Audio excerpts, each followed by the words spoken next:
Já parou para pensar que só existe cultura com energia? E é por isso que a Petrobras é a maior patrocinadora da cultura brasileira. Se depender da gente, essa energia nunca vai faltar. Programa Petrobras Cultural. Mais energia para a cultura. Petrobras, líder na transição energética justa. O Brasil é a nossa energia.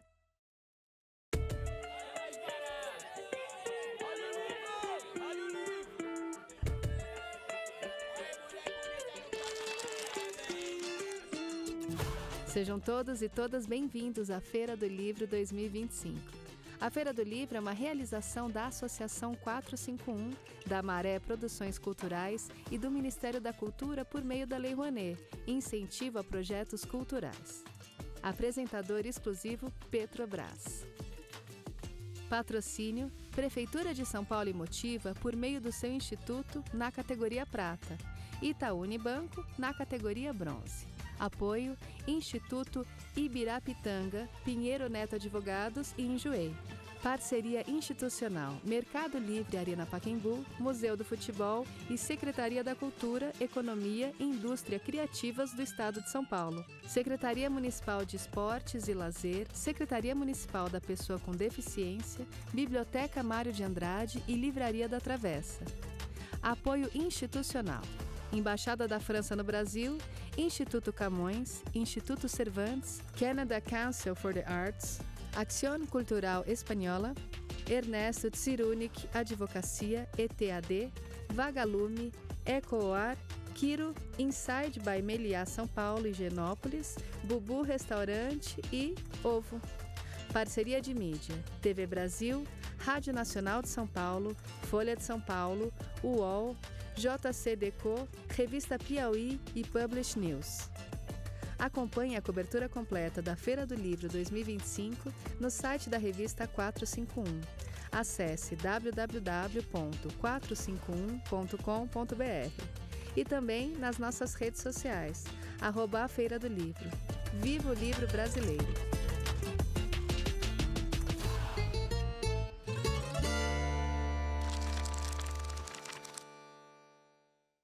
Bom dia, pessoal.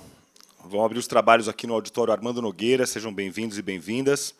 Vou fazer aqui um rápido agradecimento. Através da Lei Rouanet, do Ministério da Cultura, a Petrobras apresenta a Feira do Livro 2025, que conta com o patrocínio da Prefeitura de São Paulo, da Motiva e do Itaú Unibanco. Agradecemos a todos os patrocinadores dessa edição, em especial a Petrobras, por acreditarem, assim como nós, que a cultura move a economia. A gente queria fazer um agradecimento também. Essa mesa aqui tem uma importância grande nessa programação, porque ela dialoga com o projeto de curadoria da Feira do Livro, que, desde as primeiras edições, tem trazido protagonistas do debate sobre raça, sobre reparação. Né? Tivemos já a Sueli Carneiro, a Bianca foi uma super interlocutora, que trouxe para nós aqui coisas muito preciosas. Então, eu queria agradecer muito a Bianca e também ao Instituto Ibirapitanga, que é um parceiro também de primeira hora nosso. Não sei se todos sabem aqui, mas a gente tem orgulho em ter uma parceria com o Ibirapitanga para garantir a presença de editores periféricos, negros, sem fins lucrativos. Então, a gente tem, se não me engano, são 11 esse ano, que estão aqui sem pagar as taxas que a feira cobra para poder realizar. Né? Então, Quilomboje, Malê, Anansi, Flores de Baobá, Expressão Popular, enfim, são editoras maravilhosas. A Litera Rua, né, que faz uma curadoria muito linda. Estão todas aqui graças a esse apoio que o Ibirapitanga nos concede. Então, muito obrigado a Yara, o André, a todos do Ibirapitanga, e também a editora Fósforo, também, que é uma parceira super importante. Vocês já devem ter passado lá no stand 7 Selos para conferir. Né? É isso, gente. Então, eu vou chamar aqui ao palco a Luciana da Cruz Brito. Luciana, seja bem-vinda ao palco. Palmas para a Luciana.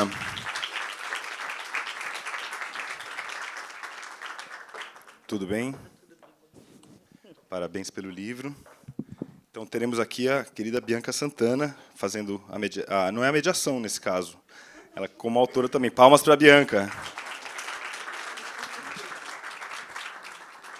Bianca, que já lotou a plateia ali do tablado literário, falando do livro infantil dela. E a mediação vai ser da Fernanda Souza. Seja bem-vinda, Fernanda. Palmas para a Fernanda. Tudo bem? Tudo bom. Fernanda, que é crítica literária, né, e editora. E venceu o concurso Serrote, não foi isso? Ah, é? Eu vi ela apresentando lá no festival Serrote o trabalho dela. Parabéns, Fernanda. Muito obrigado pela presença, viu? É isso, gente. Bom debate. Obrigado. Acho que esse microfone fica com vocês. Está funcionando? Tá. Aqui, Bianca. Bom, bom dia, né? Estou meio perdida agora. Bom dia, gente. É uma alegria estar aqui com vocês para esse evento super especial, com duas figuras que eu admiro e respeito muito e que têm contribuído imensamente com o tema que nos traz aqui hoje. Como alguém da literatura, não poderia começar essa mediação sem trazer a literatura, então, sem começar puxando a sardinha para o meu lado, para a nossa literatura. Então, eu vou começar lendo, talvez aqui, sem dizer de quem é esse trecho. E aí, depois, vamos ver se vocês vão adivinhar. Está fácil. Escrevo como uma homenagem póstuma à avó Rita, que dormia embolada com ela, a ela que nunca consegui ver plenamente. Aos bêbados, às putas, aos malandros, às crianças vadias que habitam os becos de minha memória. Homenagem póstuma às lavadeiras que madrugavam os varais com roupas ao sol. As pernas cansadas, suadas, negras, aloiradas de poeira do campo aberto, onde aconteciam os festivais de bola da favela. Homenagem póstuma ao Bondade, ao Tião Puxa-Faca, à velha Isolina, à dona Anália, ao tio Totó, ao Pedro Cândido, ao Sonoranha, à dona Maria, mãe do Aníbal, ao Catarino, à velha Lia, à Terezinha, da Oscarlinda, à Mariinha, à donana do Padim. Homens, mulheres, crianças, que se amontoaram dentro de mim, como amontoados eram os barracos de minha favela. De quem que é? Conceição Evaristo. E eu queria começar com a Conceição Evaristo, porque ela também é uma das pessoas que participou desse seminário, né, desse seminário organizado pelo Ibirapitanga, com curadoria da Luciana da Cruz Brito. Então, foi uma maneira de começar pela literatura, mas trazendo também uma das grandes vozes que participou desse momento, e que eu acho que tem super a ver com esse debate sobre reparação, porque a literatura de Conceição Evaristo, assim como de outros escritores e escritoras negros, tem se comprometido com a reparação, e uma reparação que se dá no nível estético, ao criar um lugar na sua literatura para lamentar os mortos, para lembrar daqueles que se foram, com afeto, com complexidade, com beleza, né? Então, pensar que a literatura da Conceição Evaristo, quem aqui já leu, né? E pensar o quanto há um gesto ético e político que marca a escrita dela, que é falar não apenas dos vivos, mas também dos mortos. É falar, sobretudo, daqueles que ficam pelo caminho, daqueles que não necessariamente conseguem um caminho de ascensão ou de uma suposta redenção, né? Então, quem já leu Conceição sabe também como são textos povoados também de tragédias, de dramas, como se ela quisesse nos lembrar dessas vidas também que ficam pelo caminho, né? Então, queria aqui deixar um pouco a literatura no ar, enquanto essa mesa acontece, pensando na palavra da Conceição Evaristo, e apresentar, né, já fui direto para a literatura, porque eu me empolguei, mas apresentar também as nossas convidadas aqui para essa discussão. Meu Deus, cadê meu aqui?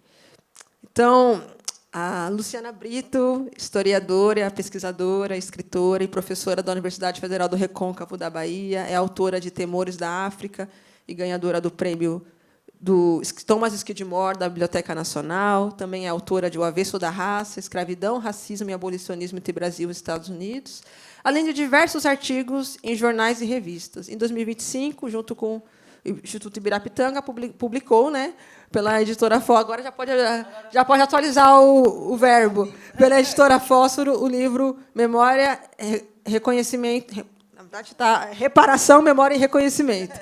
Em 2023, foi co-curadora do Festival Literário de Cachoeira, a Flica. Já a Bianca é escritora, jornalista, doutora em Ciência da Informação e mestra em Educação pela Universidade de São Paulo, diretora da Casa Sueli Carneiro, autora de Quando Me Descobri Negra, Arruda e Guiné, Resistência Negra no Brasil Contemporâneo, Continuo Preta, A Vida de Sueli Carneiro e dos infantis Quem Limpa e Diálogos Feministas Antirracistas e Nada Fáceis com as Crianças. Seu primeiro romance, olha aí a novidade, Apolinária, será publicado no 2º semestre pela Fósforo. Perguntarei sobre isso, tá, gente? Vamos obter mais informações sobre isso. Bom, então eu queria destacar o quanto que esse evento ele vem no bojo do lançamento desse livro publicado pela Fósforo, né, Reparação, Memória e Reconhecimento, de um evento que aconteceu em 2023, né, Luciana, com a sua curadoria.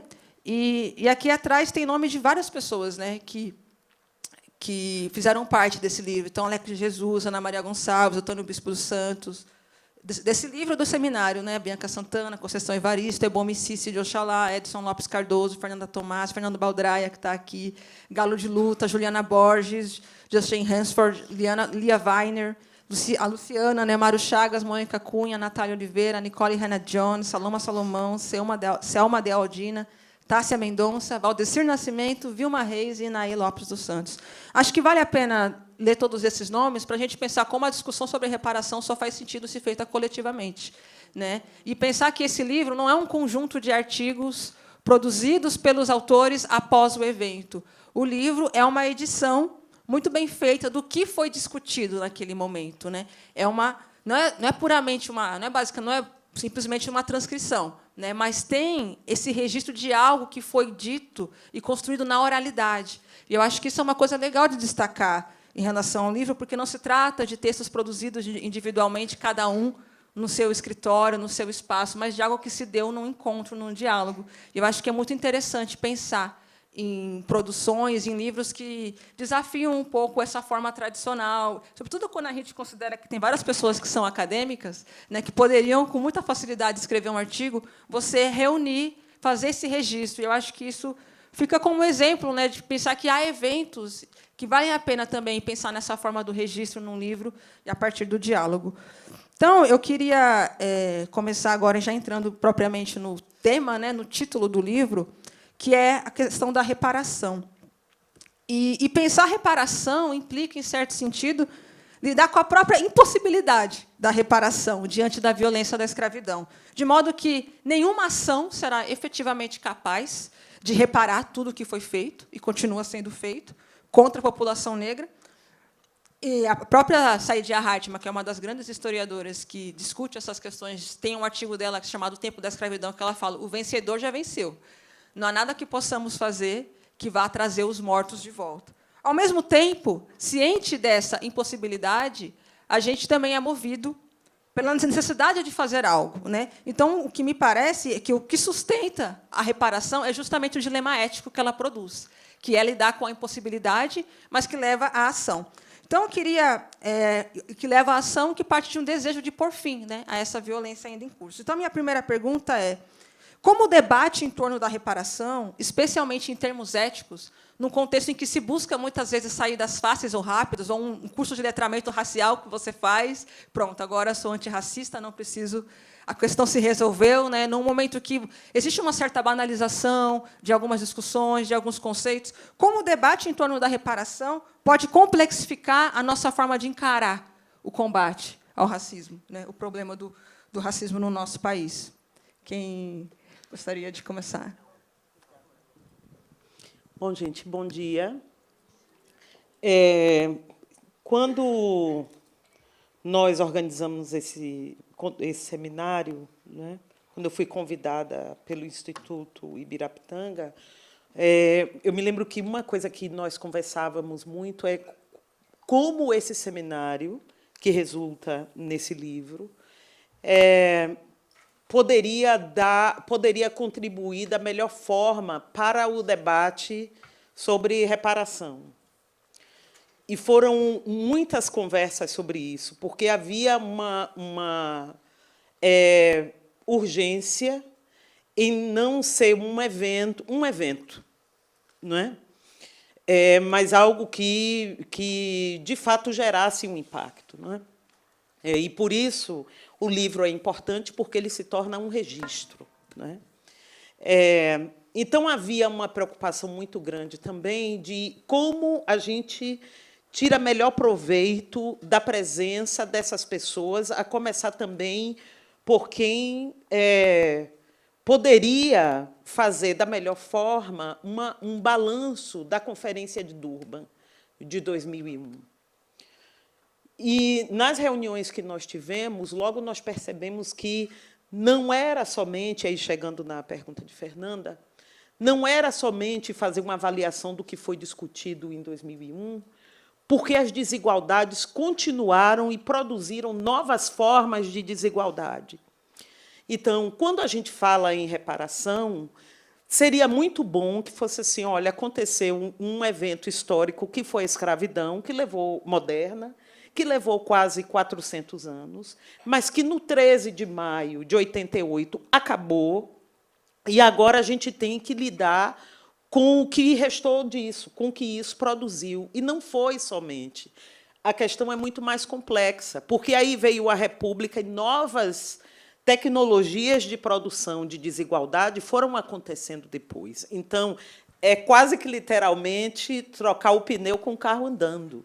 Então, não é só o que foi deixado de quase 400 anos de escravidão. Novas formas de desigualdade, de violência, foram sendo produzidas. Por exemplo, em 2001, na Conferência de Durban, não havia uma pauta quilombola, como hoje existe no Brasil. No seminário, nós tivemos Selma de Aldina, que é uma militante quilombola, e Nego Bispo, que ancestralizou e que era um intelectual quilombola, pensando as relações raciais e a relação com a terra a partir da perspectiva quilombola. Isso não é que não existisse em 2001, mas não estava na pauta da agenda da igualdade racial, da luta por reparação, a perspectiva dos povos quilombolas. Havia um movimento negro urbano que dialogava com as comunidades rurais e que estava trazendo as pautas dessas comunidades rurais para o centro do debate, né? Então, assim, quando eu concordo muito com Saidiya Hartman, quando diz, não é irreparável, né? E com Denise Ferreira da Silva, não há como. Mas eu me lembro de uma preocupação de Valdeci Nascimento durante o seminário, ela dizendo, olha, tudo bem, não repara, mas a gente não vai abrir mão disso agora. Não é? A gente não pode dizer, não adianta isso aqui que a gente... Reparação não adianta. Né? Então, achar um meio do caminho entre reconhecer que a gente não vai zerar esse jogo e vai ficar tudo igual, né?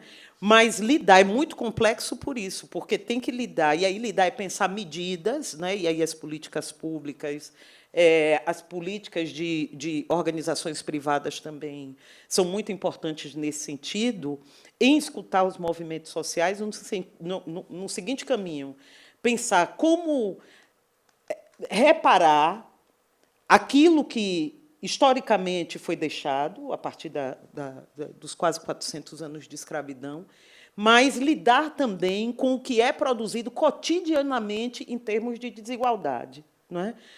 Mas não adianta nada? Adianta, porque, se não se fizer nada, a desigualdade racial e de todas as naturezas são o seguinte, se não se faz nada, ela não estagna. Não, a gente lida com a desigualdade daqui para trás, ela vai aumentando. Não é? Então, a gente tem esse dilema ético para resolver, não é? E para abraçá-lo.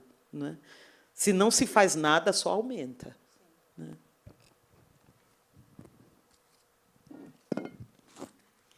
Bom dia. Quero agradecer muito a possibilidade de estar aqui nessa conversa. Poderia ficar ouvindo Fernanda ler Conceição Evaristo a manhã toda com vocês, e ouvir Luciana depois também. E agradecer muito à Feira do Livro, Ibirapitanga, Fósforo, por essa conversa importante, e a vocês que vieram em um domingo de manhã. Estava chovendo quando eu saí da minha casa, então também agradecer muito a vocês que vieram para essa conversa.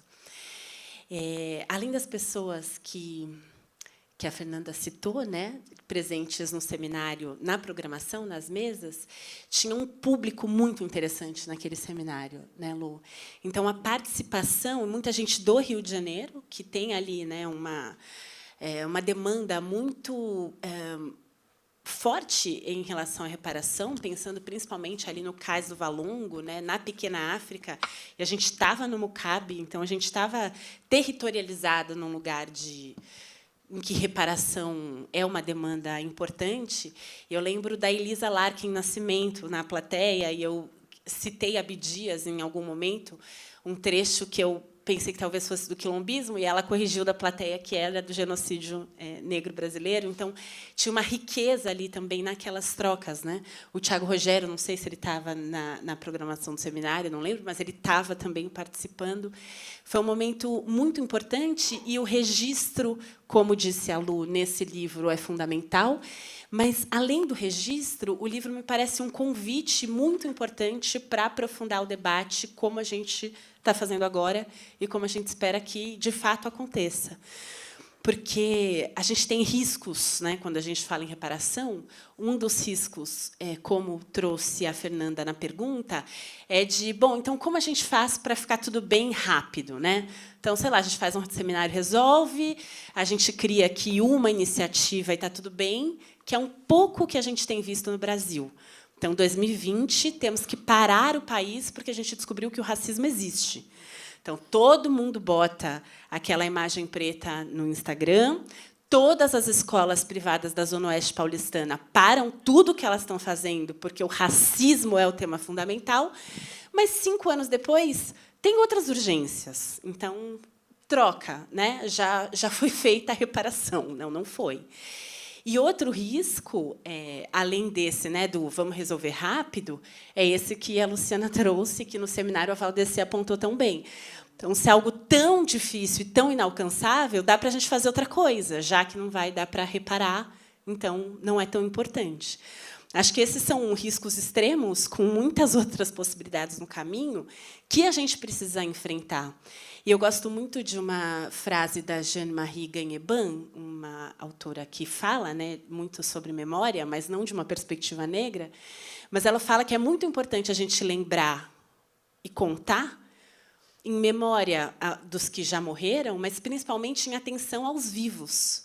Então, não é importante a gente falar sobre reparação só pelos quase 400 anos de escravização negra no Brasil. É principalmente importante para a gente transformar a realidade perversa brasileira hoje, extremamente racista, e que é muito parecida, se não for pior, do que a realidade do 14 de maio de 1888. Então, falar sobre reparação é assumir a urgência daquilo que precisa ser transformado nesse país com muita seriedade. Naquele momento do seminário, faziam 135 anos da abolição legal. A gente tem uma urgência em que parece que, como é possível, a abolição em 1888 até hoje não aconteceu nada. Mas, como diz a Ana Flávia Magalhães Pinto, a gente está no dia seguinte da abolição, né? Hoje, 137 anos depois, é o dia seguinte do 14 de maio. Então, acho que é papel, realmente, da nossa geração trazer a urgência daquilo que não foi feito no 14 de maio, mas que realmente precisa ser feito hoje. E com política pública, sem dúvida, mas envolvendo todo mundo dessa sociedade, e também a gente como indivíduo. E não, a imagem preta do Instagram de 2020 não resolveu as questões que a gente ainda precisa resolver no Brasil. Obrigada. Eu fiquei anotando coisas no meu caderninho enquanto vocês respondiam, pensando na fala da Luciana, que ela traz sobre reparação, como a reparação implica uma outra concepção do tempo, né? De não pensar a escravidão como um regime, né, um sistema em si, mas como algo que ultrapassa esses marcadores cronológicos, né, e se situa como esse passado não superado, esse passado que não é passado, né, e que tantos historiadores e historiadoras têm discutido muito, né, historiadores negros e negras principalmente.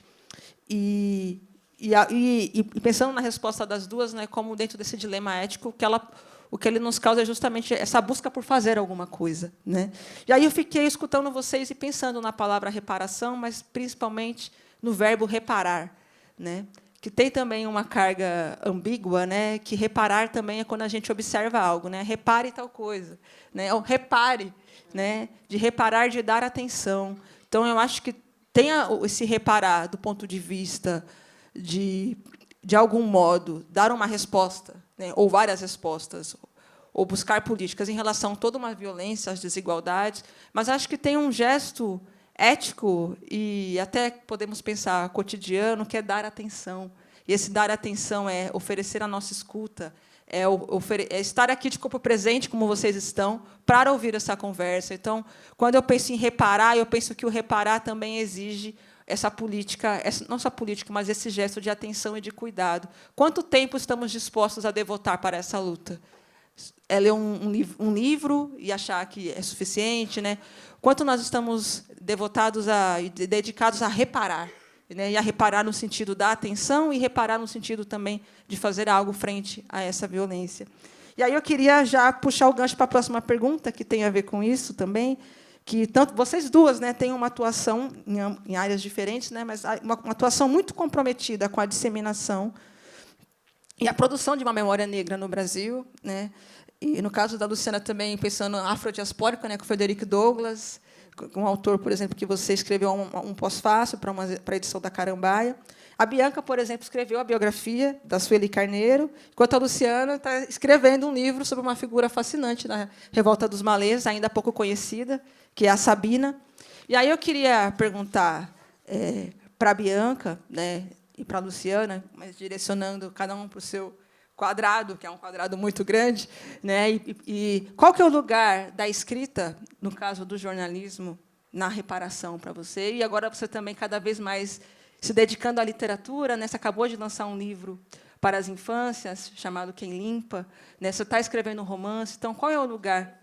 Já escreveu, né? Na verdade, o romance está aí para sair. Então qual é o lugar da escrita na reparação para você, dessa escrita de jornalista, mas também dessa escrita de escritora? E para você, Luciana, qual é o lugar da escrita da história na reparação? Bom, tem outra coisa também que eu faço, e Bianca também, que é ser professora, né? Que a gente muito mais, o tempo de sala de aula é muito maior do que o tempo da escrita, né? Porque o tempo da escrita demanda solidão, tempo, não é um momento que você tranca a porta e a casa está vazia, né? Ou dentro de algo, o ideal seria esse. Mas na sala de aula, dando aula, a necessidade de trabalhar memória é cotidiana, né? Todos os dias, na sala de aula, isso acontece. No meu caso, a Universidade Federal do Recôncavo é uma universidade de expansão, né? É uma universidade recente, é uma universidade que tem 20 anos. Eu digo isso para dizer que é uma universidade de classe popular. A maioria dos estudantes são negros, são adultos, né? Não são pessoas que entraram com 17 anos na universidade e que serão professoras e professores, né?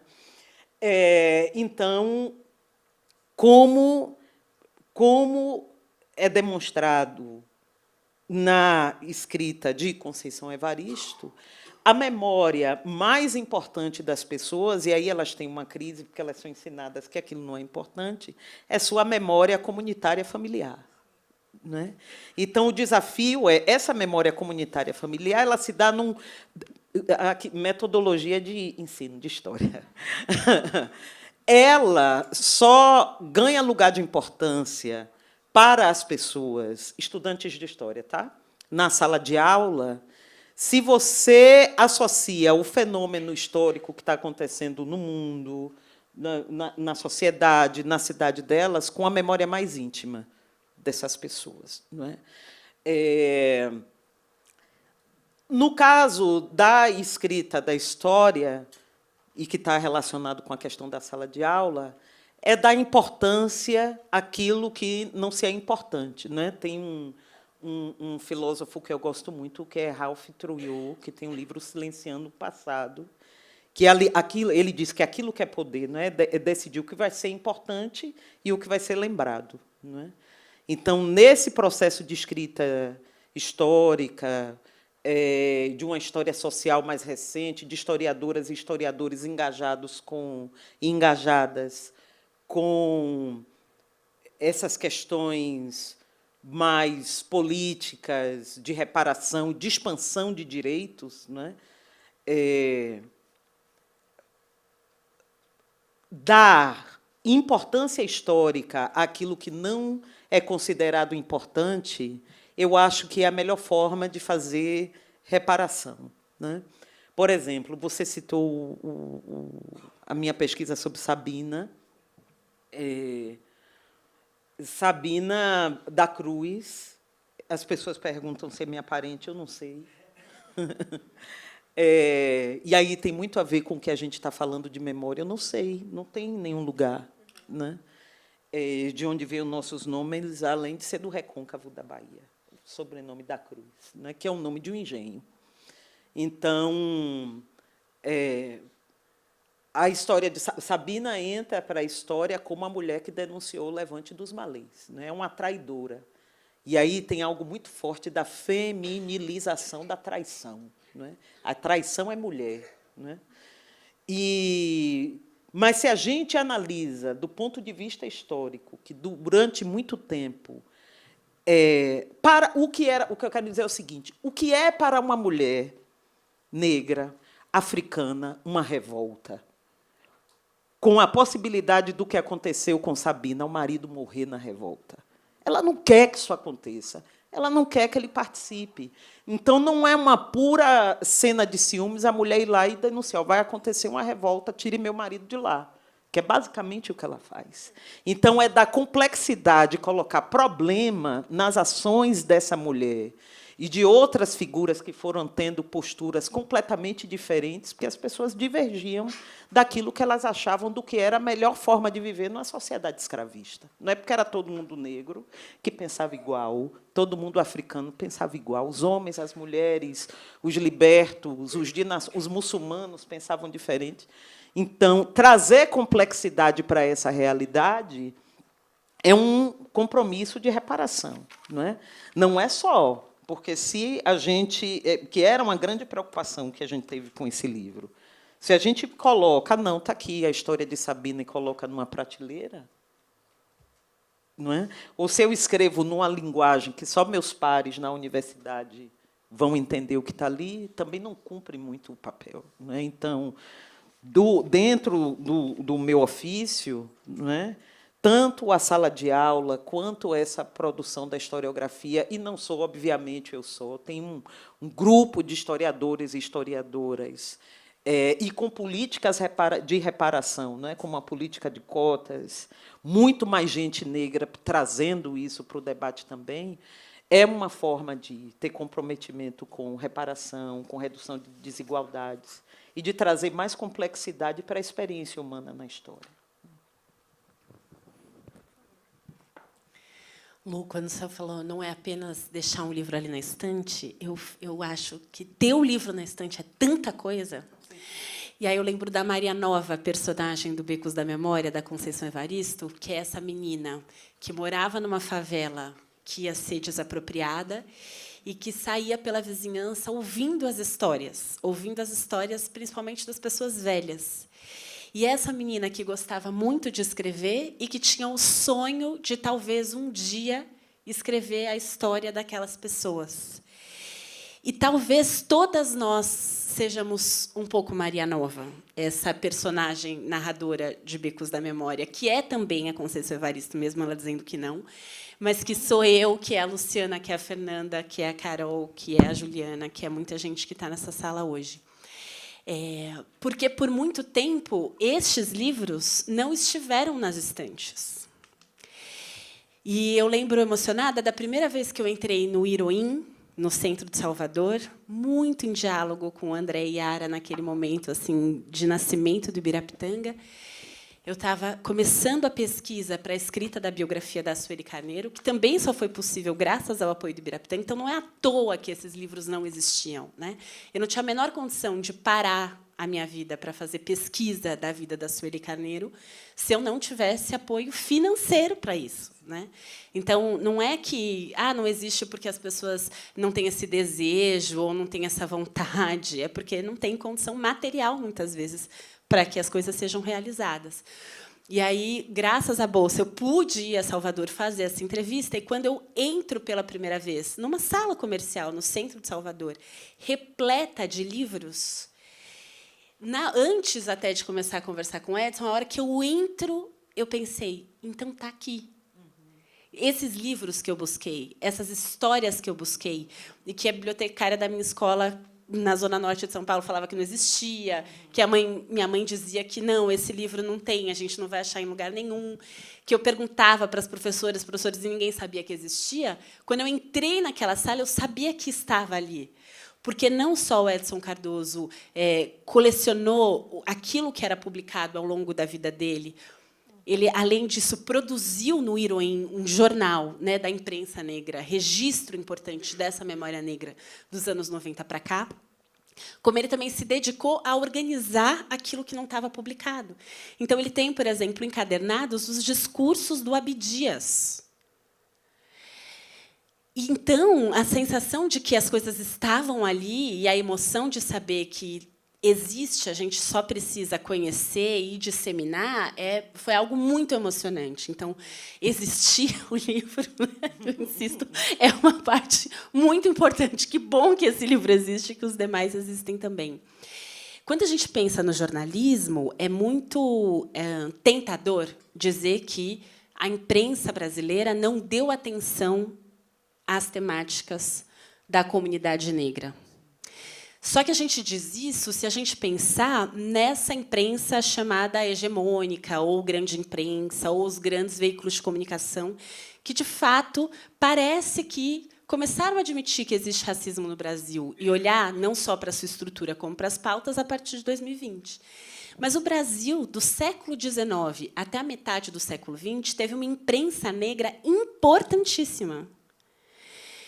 E essa imprensa negra publicou temas muito importantes, de muitas formas e com diferentes vozes.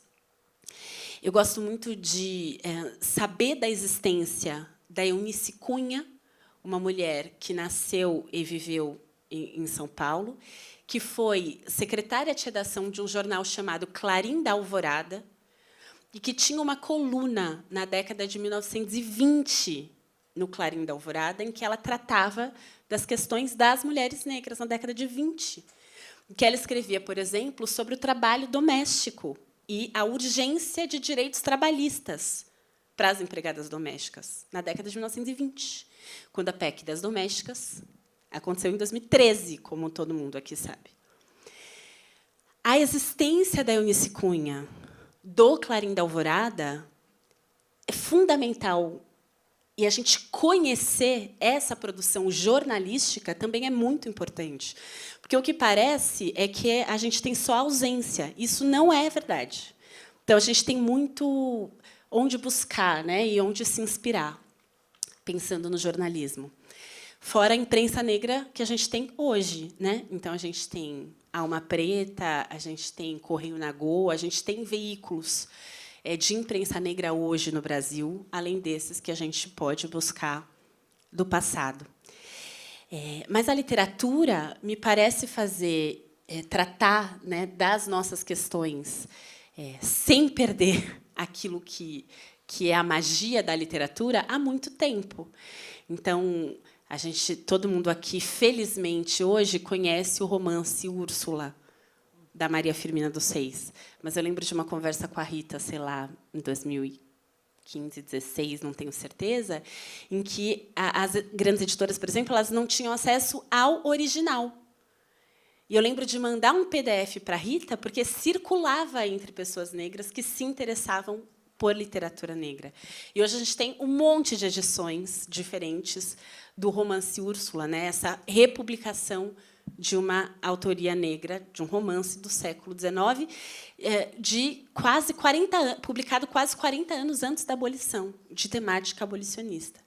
Então, a literatura negra brasileira ela foi produzida ao longo dos anos como parte da literatura brasileira, mas ela foi sendo esquecida, diminuída ou preterida.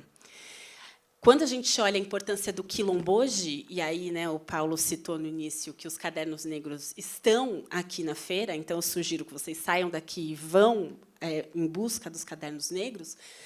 Desde 1978, a gente tem conto e poesia publicados por pessoas negras, organizado, né, pelo Quilomboje, que é um coletivo negro, desde 78.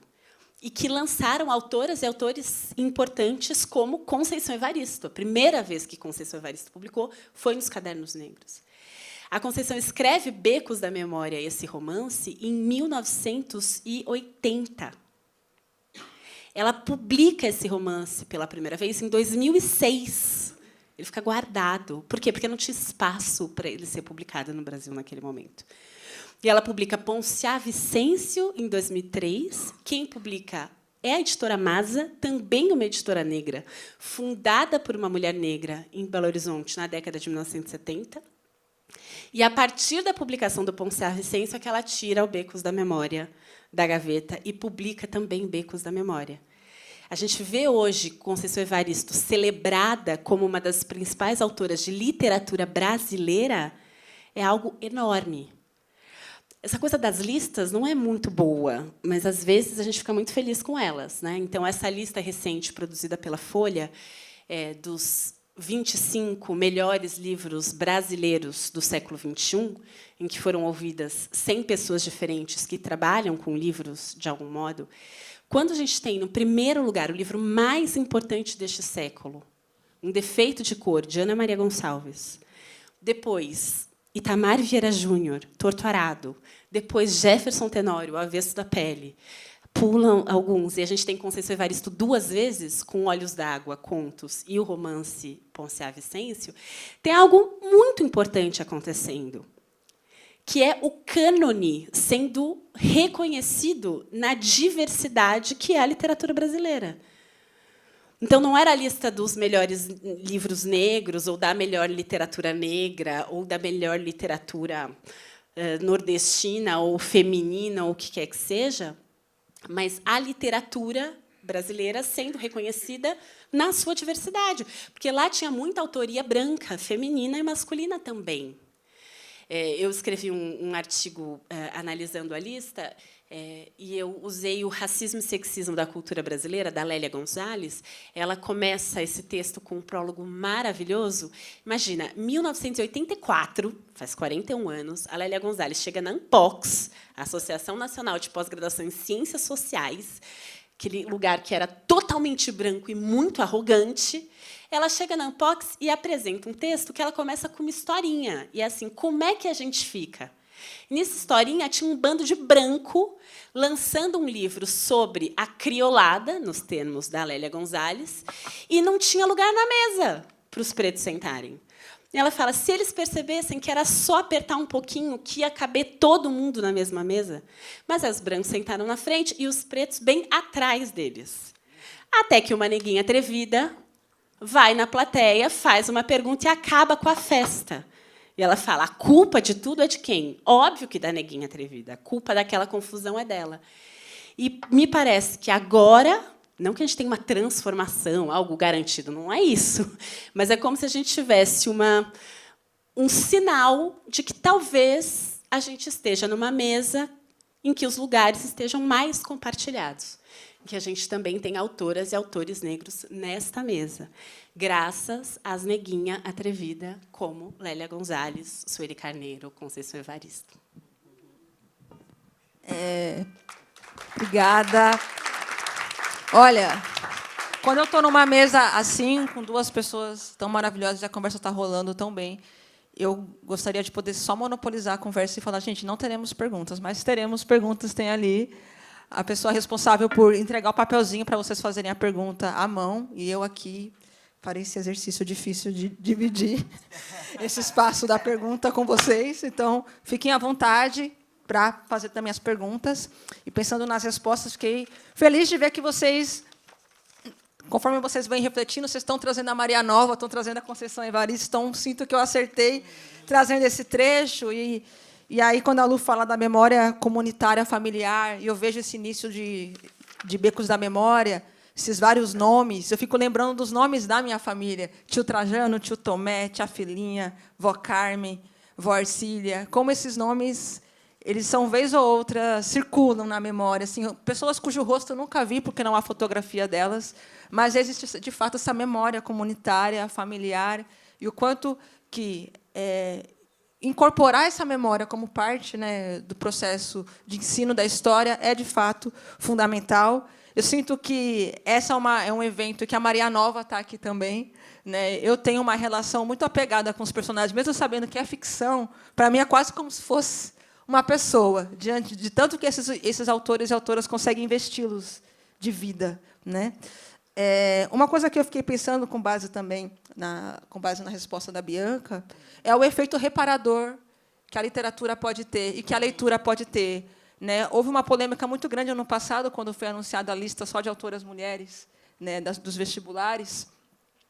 Porque, como assim? Né? E os outros autores, e os homens e tal. Mas uma das coisas que eu fiquei pensando, e isso até disse na mesa que eu participei ano passado, cujo tema era esse assunto, que é o que seria pensar numa Carolina Maria de Jesus como leitura obrigatória, né, e que efeito que teria para um aluno da escola pública que talvez não teria acesso a esse livro durante o ensino dele na educação básica, ter esse acesso a esse livro, porque vai estudar para o vestibular e aí conhece Carolina.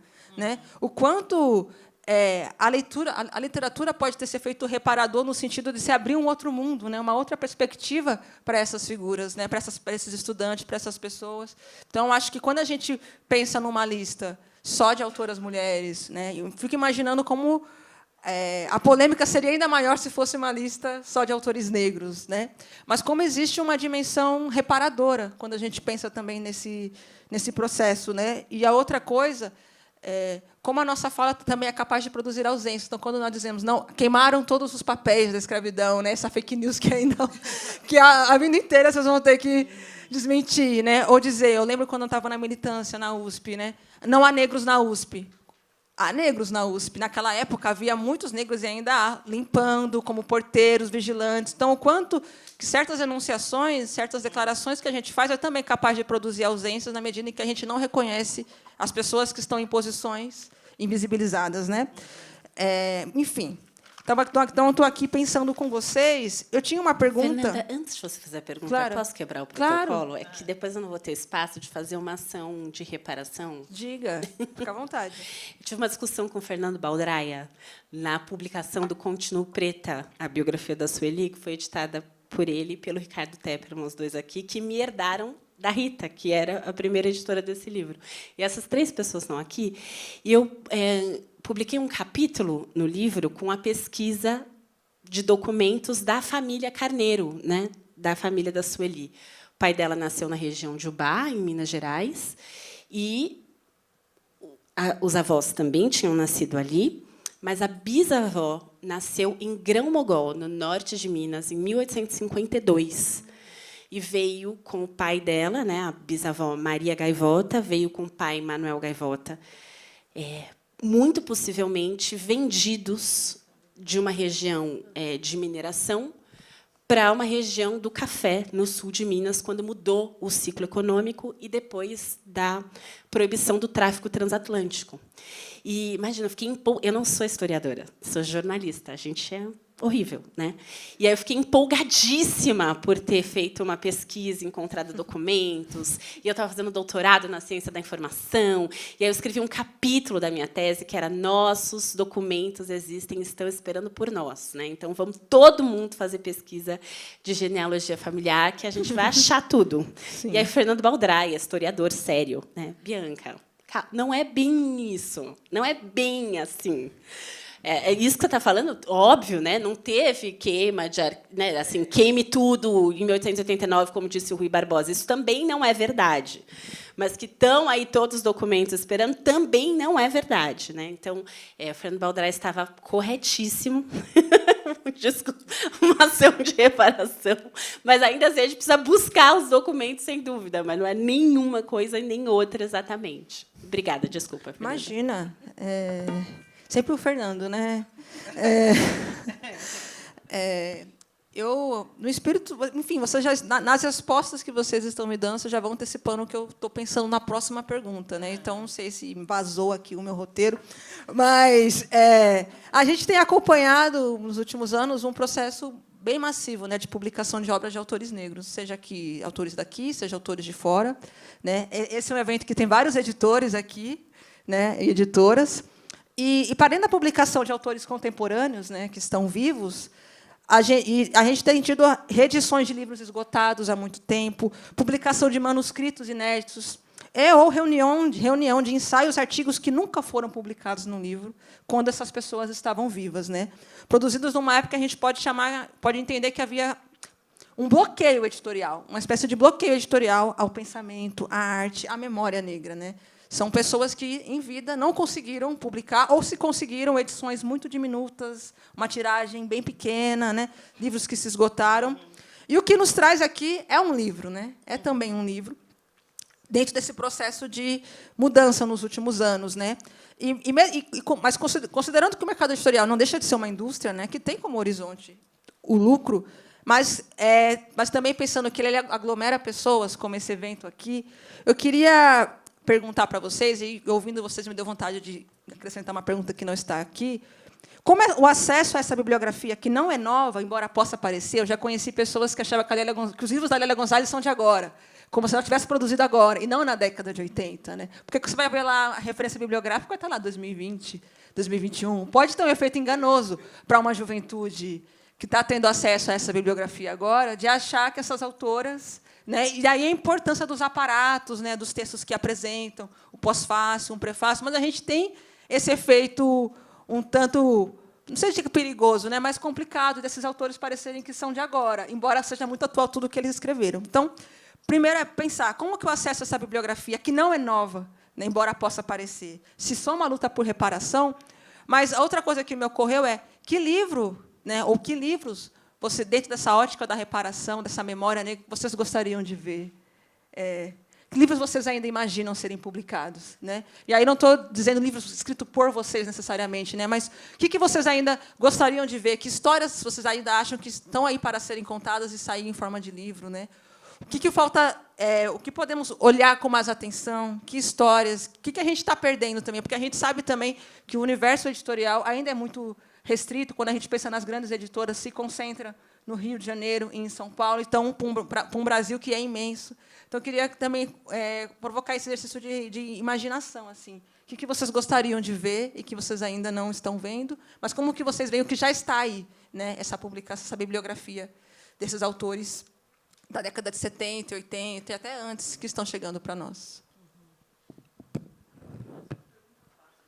Pois é, eu ia dizer a ela, posso responder amanhã? Amanhã eu te mando a minha lista. Veja bem, Fernanda, eu escrevi algumas coisas aqui, assim, pensamentos que respondem, talvez, a sua pergunta, e outros soltos, mas que eu não quero perder a oportunidade de falar. Assim, quando a gente estava planejando o seminário, eu digo a gente, o Instituto Ibirapitanga, e eu, com a contribuição que eu dei, a gente discutia muito que o esquecimento é político, ele não é um acidente, ele é uma produção. Né? Então, essa era uma questão, uma compreensão da memória e do reconhecimento da importância de algumas delas, neste caso, da produção de uma memória negra como algo importante, né, a ser reconhecida, não só para a população negra, porque é a produção de memória brasileira. É o que constrói a nação brasileira. Né? E, nesse sentido, o campo das subjetividades negras, tanto reconhecê-las quanto compreendê-las como essa subjetividade negra, como produção do que é o viver, disso que se chama de cultura brasileira, não é? De nação brasileira, era algo importante. Por isso que no seminário, e está aqui no livro também, Conceição Evaristo, Ana Maria Gonçalves, por compreender que reparação também passava pelo reconhecimento dessa subjetividade negra enquanto formadora do Brasil. Se a gente come, anda, gosta, tem um gosto estético de alguma maneira, vive de uma maneira, se relaciona de uma maneira, isso não é só o fazer brasileiro, não é? A população negra, as subjetividades da população negra, a forma de sentir, de imaginar, era parte disso. A gente conversa muito sobre isso, né, Alex? Alex de Jesus, que está ali na frente, que participou do seminário também. Nesse sentido, por isso que era importante artistas, intelectuais, escritoras e escritores, ativistas, militantes, estarem dialogando nesse sentido. Então, tinha essa preocupação com o direito à subjetividade. E, para responder essa pergunta sua, amanhã eu vou lembrar, eu acho que você perguntou meio que em forma de lista, eu me lembrei isso, isso, isso, isso. Tem uma coisa que eu penso muito, eu converso muito isso com o Fernando, que está aqui na frente. E a oportunidade chegou. Eu disse, um dia eu vou estar num lugar e eu vou dizer que eu não descendo de rei e rainha. Chegou o momento. E eu faço questão de dizer isso, vai ter registro. De que... Não... Eu entendo a importância de dizer nós descendemos de reis e rainhas. Eu compreendo. É importante, eu compreendo. Mas é minimamente impossível, em quase 400 anos de tráfico transatlântico, se transportar só para o Brasil 5 milhões de reis e rainhas. O continente africano estaria... Então, para que essa população, e a gente está falando de subjetividades e de contribuição intelectual, política, cultural, econômica, para que a humanidade dessas pessoas seja reconhecida, elas não precisam descender de reis e rainhas. Não é? Até mesmo porque a maioria da experiência negra produzida no Brasil é de natureza popular, é das classes populares, é do povão. Não é? Tudo que a gente tem de melhor registrado no Brasil que a população negra produziu, e isso é maravilhoso que a gente consiga ter Ana Maria Gonçalves, ter Conceição Evaristo, ter Eliana Alves Cruz, a editora Fósforo publicar esse livro, é maravilhoso, mas há muito a ser registrado e escrito pelas pessoas ou sobre elas que estão nas classes populares e que não descendem de reis e rainhas e que não lembram, não sabem quem é a avó, quem é o avô, de onde o da Cruz vem. E essas pessoas têm experiências interessantíssimas e fizeram, se é que a gente pode dizer assim, a realeza delas nessa experiência popular. Então, depois de dizer isso, que eu morria de vontade de dizer, basicamente, as histórias que eu tenho vontade de ler, de ver registradas nas prateleiras das casas, das bibliotecas comunitárias, são essas dessas pessoas comuns e que fizeram e fazem coisas grandiosas, né, na experiência negra brasileira popular. Né? Nas religiões de matriz africana, a gente vê pessoas assim, trabalhadores, trabalhadoras domésticas que entram ali assim, numa realeza, numa religiosidade que foi produzida da escravidão. As pessoas não vieram para cá com a coroa na cabeça, foram fazendo, construindo uma memória de realeza com as correntes no pé. Então, essas são as histórias que eu tenho muita fé que a gente vai ter muito ainda publicada, conhecida, escrita, dita, ensinada na escola, na rua. Então, essas são as histórias de quem não descende de rei e rainha, que eu tenho vontade de ver, que eu sei que a gente vai ver um dia. Já estamos vendo, de alguma maneira. Muito bom. Antes de passar a palavra para a Bianca, até anotei aqui, Memórias de Realeza com as correntes no pé. E ontem, vou confessar, a gente estava num candomblé de Xangô, e teve um momento que a gente viu Xangô em terra, rodeado por Inhansã, Oxum e Obá. A gente falou, é uma realeza. É isso produzido por... E ali pessoas que não têm diploma, que estão ali se reinventando no cotidiano e, naquele momento, se tornam reis e rainhas e com os pés descalços. Com os pés descalços. Mesmo com a roupa mais luxuosa, estão ali com os pés descalços. Então, acho que tem... Como eu coloquei vocês na roda com essa pergunta difícil, eu posso dizer um desejo meu, por exemplo.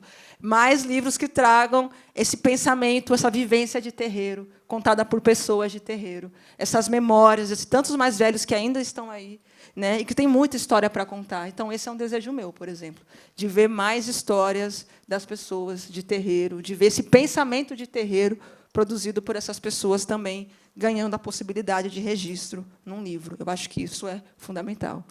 Bianca, por favor. Quanto tempo eu tenho? É porque eu tenho vontade de ler tanta coisa diferente.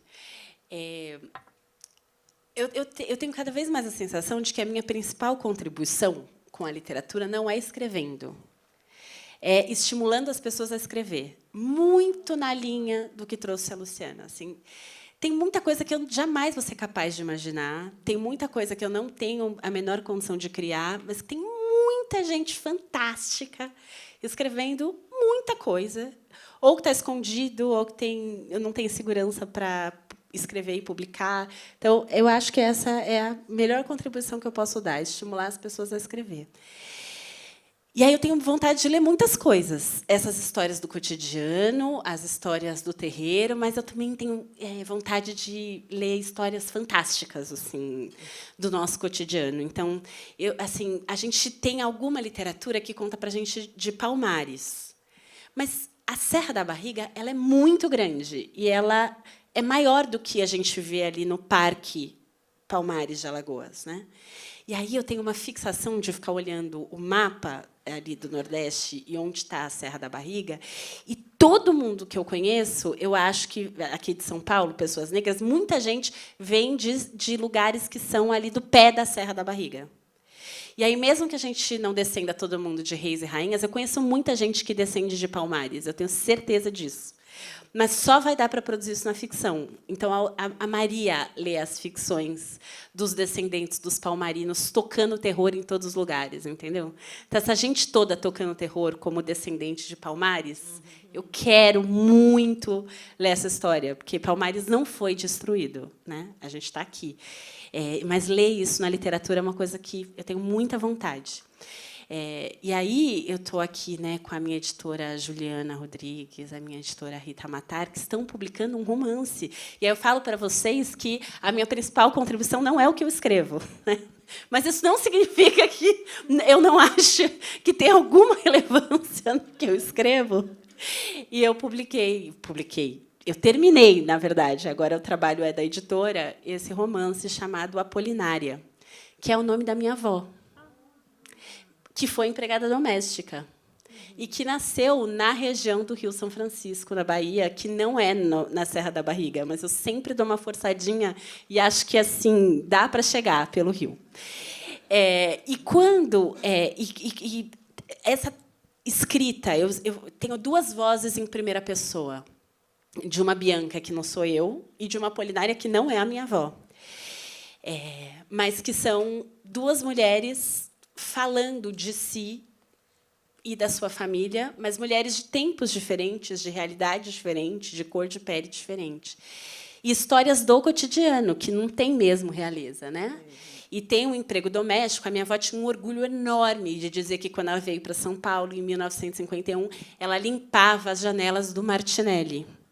A personagem Apolinária não chegou aqui no mesmo ano, mas ela também limpa as janelas do Martinelli em algum momento, e ela acha isso o máximo. E qualquer crítica às relações raciais no Brasil, a minha avó não tinha a menor paciência. Porque, afinal, olha tudo que ela tinha conseguido e conquistado como empregada doméstica, é isso mesmo, né?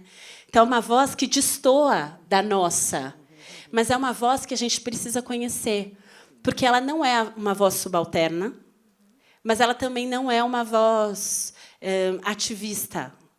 Então, a gente tem muito mais vozes negras no Brasil que a nossa literatura pode trazer e que eu tenho bastante vontade de ler. Agora, essa coisa, né, da memória da literatura, o que é ficção e o que não é, a minha mãe, ela não gosta da maior parte das coisas que eu escrevo. E eu escrevo não ficção. E minha mãe sempre me corrige e fala que não foi isso que aconteceu, que eu conto errado. E tudo bem, e aí a gente está há anos conversando que, mãe, tudo bem, a sua versão é outra, né? Assim, você viu de outro jeito, eu vi assim. Tá bem melhor agora, a gente está muito mais pactuadas para compreender que são versões. Mas eu dei o manuscrito de um romance para minha mãe ler, que tem o nome da mãe dela. E eu estava preparada, assim, para as conversas mais duras. Quando a minha mãe terminou de ler, ela falou: filha, que memória ótima! Como você lembra disso tudo? Eu não acredito que a sua avó te contou essas coisas. Meu Deus, como é possível? Mãe, eu inventei. Nada disso aconteceu. É ficção. Ela, não. Pela primeira vez, você escreveu realmente o que aconteceu. Isso é muito bom. Essa fala da Bianca me faz pensar que a leitora de que tenho mais medo quando saem meus livros é a minha mãe. Então, evito compartilhar. E tem gente que é elogiada pela mãe, né? Eu acho maravilhoso. Deve ser incrível ter uma mãe que te elogia. Admiro a coragem. Eu ainda estou trabalhando em terapia, dividir qualquer coisa que eu escreva com a minha mãe, porque ela diz que eu sou quem gosta de passado é museu. E eu gosto de perguntar sobre... Pai, você pergunta demais sobre o passado. O passado passou. Eu falei, não, mãe. Então, é muito interessante. Eu posso só dizer um nome da lista? Só um. Claro. Só um. Eu tenho vontade de ler Alex. Você, meu irmão. Alex tem elaborações assim. Quem conversa com Alex sobre a experiência do negro no Brasil é de uma erudição, é tão denso o pensamento de Alex sobre a experiência negra brasileira, à luz do que é a experiência negra diaspórica, que a gente deve... Aí não é no campo da literatura, é no campo do pensamento racial crítico, que é a capacidade de elaboração de Alex e de análise é tão rápida que ele produziria um livro por semana, que é impossível, porque muda e se atualiza. Então, aqui, o meu primeiro nome da lista, a letra A, vai Alex. Colocou você na roda, hein, Alex? Bom, gente, só porque eu não devia ter falado que eu não gosto de dividir o espaço das perguntas, chegaram várias perguntas aqui. Tem 10 minutos, então eu vou tentar fazer um bem bolado, porque eu ainda gostaria de fazer a minha última pergunta. Então, mas, assim, dá para fazer umas junções aqui. Considerando a importância da escrita e dos livros, principalmente dos livros e autores brasileiros, e a importância da memória do tempo da escravidão e das políticas de reparação. E aqui eu acho que uma pergunta que também cabe para as editoras, editores, né? Não deveríamos pensar em estratégias comerciais de preço dos livros nas plataformas como Amazon e outros, né? Uma política de divulgação acessível do conhecimento? Aqui acho que vocês ficam à vontade para comentar do que vocês veem como possível, né, no sentido de tornar mais acessível o acesso a essa bibliografia. Acho que então a Bianca pode responder essa. Aí, Lu, tem duas perguntas que têm mais a ver com o seminário, acho que você pode contar um pouco mais. Então, vou ler só uma, porque essa aqui já vai contemplar a outra, que é... Luciana, gostaria de te ouvir mais sobre o fio narrativo do livro /seminário, que começa com Raízes da Memória Negra e termina com Futuros Negros Possíveis. O que vocês pretendiam? E o que aconteceu, ou aconteceu que não estava posto. E aí tem uma pergunta que não sei que foge, né? Porque está sempre acaba tendo relação. E aí, só que eu acho que é uma caixa de Pandora, que é esse tema do momento, que é a questão do pardo, né? Que é assim, como é vista a situação das pessoas. Falou parda, isso invoca a discussão, mas eu acho que, enfim, se dentro do conseguir fazer algum comentário, mas acho que isso é uma outra mesa, uma outra discussão, né? Mas eu acho que é importante registrar que foi feita essa pergunta, né? Como é vista a situação das pessoas declaradas pardas que têm certa timidez de se posicionar, talvez por medo de se apropriar de um lugar de fala que pode ser considerado indevido, né? Enfim, tentem aí o melhor possível, porque eu quero fazer minha última pergunta, hein? Mas é isso, gente. Fiquem à vontade para responder o que cabe. Você quer começar, Bianca? Posso tentar ser rápida? Eu não sou a melhor pessoa para falar de preço de livro, porque tem tantas variáveis, né? A gente precisa de livros mais baratos e mais acessíveis e que cheguem a mais lugares, mas o papel é muito caro, a logística de distribuição é cara, profissionais do livro precisam ser bem remunerados. Então, é uma conta muito difícil de fechar. Eu tenho a alegria de estar lançando aqui na feira um livro infantil chamado Quem Limpa, que custa R$ 12,90. Num selo bem específico da Companhia das Letrinhas, que chama Canoa. E chama Canoa porque a encadernação ela não é costurada desse jeito, né? Que tem essa lombada, ela é canoa porque é um papel dobrado, grampeado. Isso é muito mais barato. Ele é um livro com uma boa qualidade de impressão, mas muito diferente dos livros infantis caros que a gente costuma comprar. Então, o acabamento é muito mais simples. Tem uma capa que brilha, mas dentro o papel é barato, né? É uma impressão mais barata. Mas o livro custa R$ 12,90, faz, né, esse livro chegar a muito mais lugares. Mas precisa ser uma editora gigante que consegue imprimir vários títulos de uma mesma coleção num acordo enorme com gráfica para conseguir chegar a esse preço. Agora, como as pequenas editoras, as editoras menores, conseguem fazer isso, né? Como a Fósforo consegue distribuir e publicar livros tão importantes mais baratos? Não dá para ser na conta da Fósforo, né? Como é que a gente consegue um sistema econômico que torne isso melhor? O Fari Silva está aqui. Gente, eu acho que todos os meus editores estão nessa sala. Estou muito feliz. Rodrigo, muito obrigada. Eu só te vi agora também, que publicou Quando Me Descobri Negra pela primeira vez. Só falta a Renata Nakano, que te levou o livro.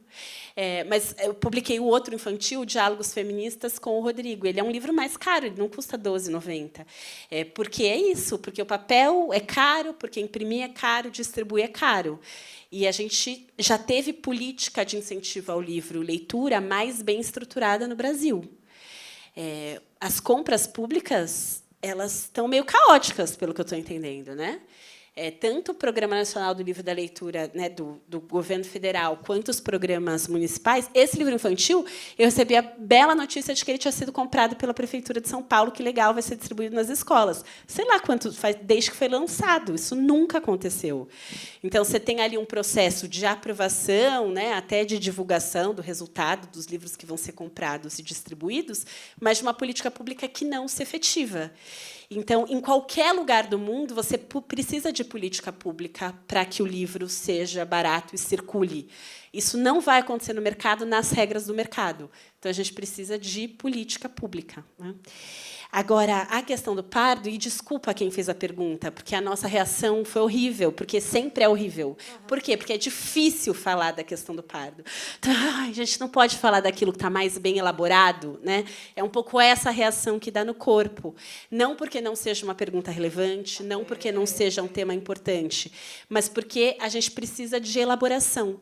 Porque a elaboração do movimento negro da década de 1970 é que pretos e pardos têm a mesma condição de vida no Brasil, e todos os dados vão dizer isso, varia um pouquinho, mas é muito diferente dos brancos, por isso faz sentido agrupar pretos e pardos como negros. E aí a gente consegue fazer disputa política, ter política pública para a conquista de direitos. É sobre isso. Ai, mas é político? Sim, é político. Mesmo porque raça é político. Não existe diferença de seres humanos na biologia por raça. Raça existe porque existe racismo. Então, é na política que a gente enfrenta o racismo. Por isso, a gente soma pretos e pardos, na política como negros, para fazer a disputa de enfrentamento ao racismo. Não tem nada de errado nisso. Mas entendo que tem complexidades, principalmente subjetivas, que não podem ser ignoradas e que tem uma demanda de quem lida com o termo parditude, quer falar de pessoas pardas, que quer essa demanda subjetiva atendida. Entendo, reconheço, não sou eu a pessoa que vai fazer esse debate, porque as minhas questões subjetivas elas estão muito ligadas às questões coletivas, né? Na história de vida da minha família e na minha história de vida, tem ali o emprego doméstico das mulheres negras, tem falta de moradia e acesso à educação.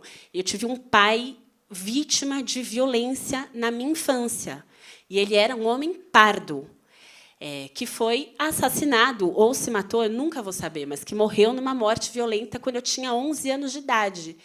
Eu não tenho a menor condição de fazer essa elaboração desconsiderando a luta coletiva do movimento negro.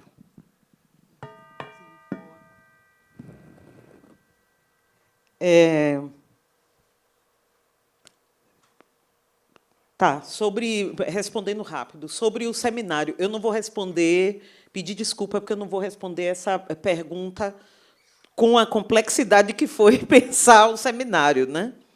Mas eu me lembro que... Eu acho que até já falei isso de alguma maneira. A gente tinha muito como norte a Conferência de Durban, o seminário como um momento de avaliação da conferência, a possibilidade de conversar com pessoas do movimento negro, Valdeci, Vilma Reis, Edson Cardoso, que estavam, naquele momento, em 2001, participando ativamente da delegação do movimento negro brasileiro. Então, a gente queria ter a oportunidade de colocar essas pessoas juntas para fazerem a avaliação, mas, ao mesmo tempo, trazer essas demandas novas. Por exemplo, galo de luta, não é? A questão dos entregadores e tal. Então, essa foi uma preocupação, tanto fazer um balanço, não é?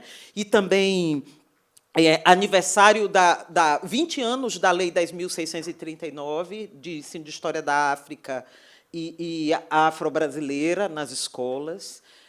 Depois da Lei 11.645, que inclui a história indígena também, da Lei de Cotas. Então, queríamos fazer essa avaliação, o que aconteceu, o que é que faltava, quais eram as novas pautas. Então, tanto tinha uma preocupação em fazer um balanço, quanto uma preocupação dinâmica de trazer novas pautas para os movimentos sociais. Claro que, em 2001, nós já tínhamos uma questão séria com a violência policial, mas hoje a gente vive, por exemplo, um extermínio da juventude negra, não é?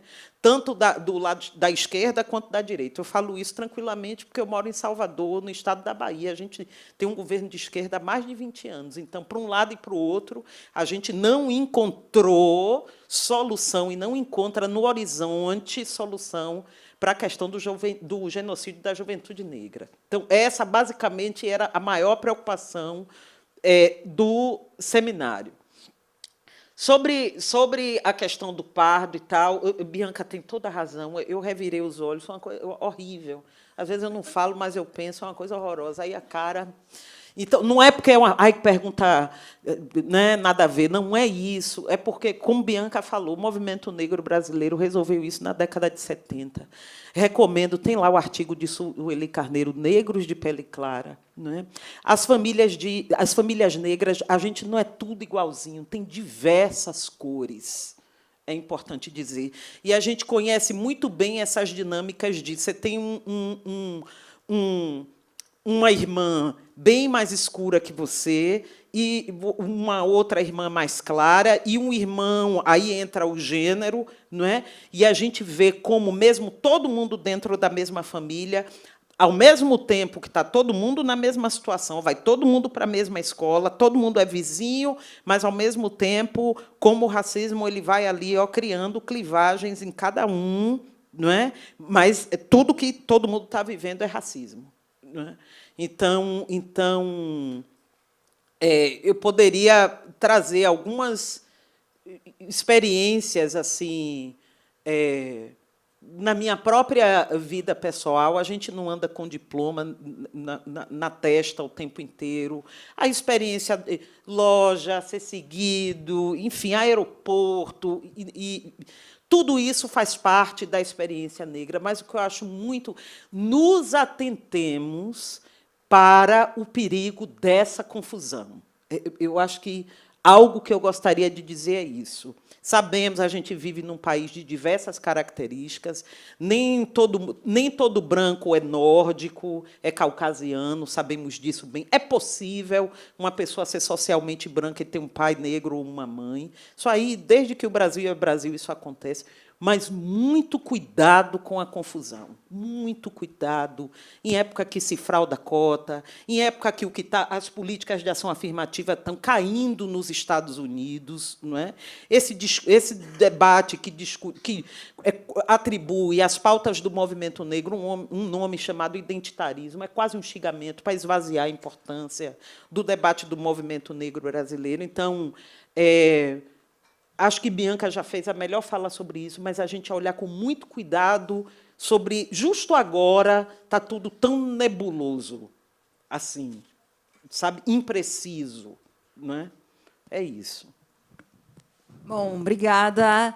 Eu estou aqui, tem um cronômetro, aí ele estava o tempo para acabar. Eu falei, o que acontece quando estoura, né? Será que apaga as luzes?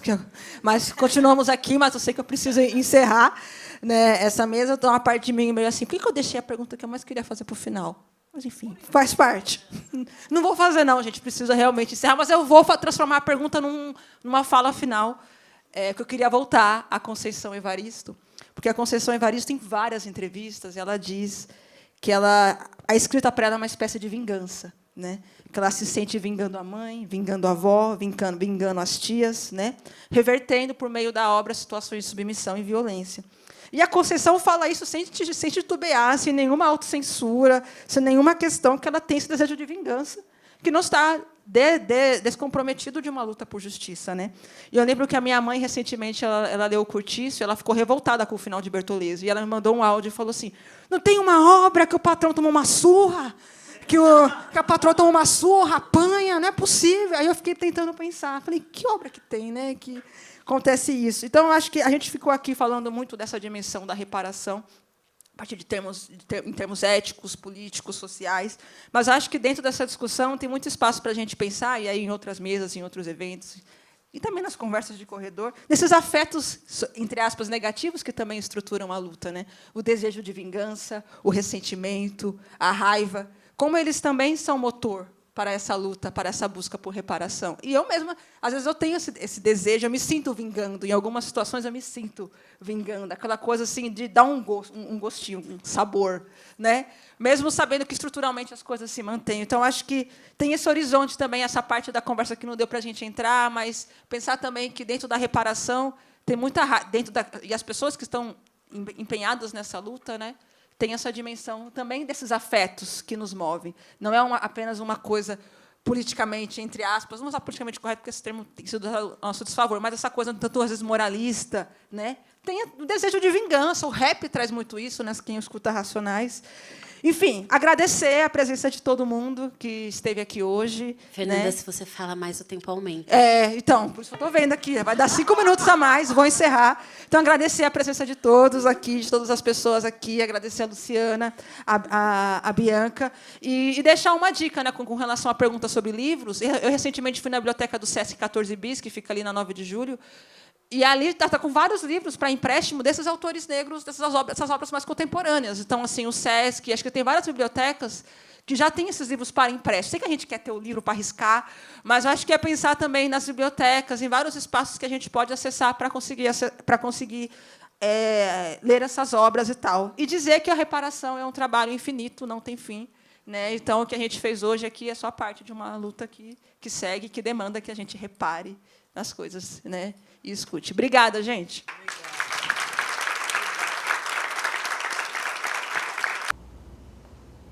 Já parou para pensar que só existe cultura com energia. E é por isso que a Petrobras é a maior patrocinadora da cultura brasileira.